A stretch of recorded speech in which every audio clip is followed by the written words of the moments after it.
In this video, we're still in section 2.3, which is the relative position of lines and planes, and we're going to start section 2.3.2, which is the relative position of a line and a plane. So there are three possibilities geometrically for how a line and a plane can be situated relative to each other. The first is they can be parallel and completely disjoint, in which case we will just say that they are parallel. They can be parallel, but the line can be contained in the plane, in which case we will say, well, that the line is contained in the plane. And lastly, they can be intersecting at a single point, in which case we will say that they are intersecting.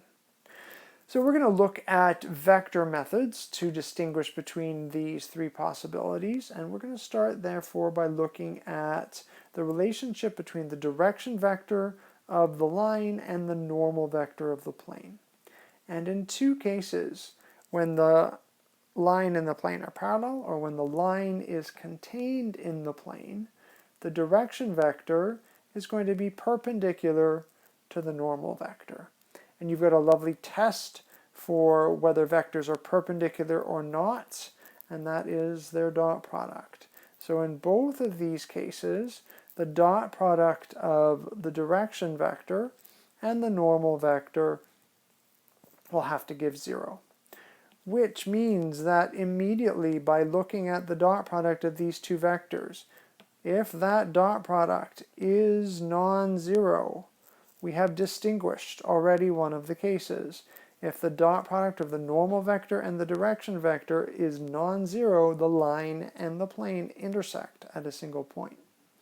So we need to go a little bit further here. We need to go a little bit further with these two cases, with the parallel and the line contained case, to distinguish between them.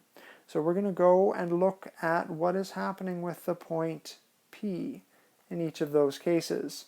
And obviously in the first case, P, the point, is not in the plane. And if it's not in the plane, it will not satisfy the equation. So P does not satisfy the equation of pi. Whereas in the second case, when the line is contained in the plane, well, the point P, and actually all the points on the line, have to be in the plane, which means that they will. In particular, P will. P does satisfy the equation of the plane. So that is enough to distinguish between the three cases of the relative position of lines and planes.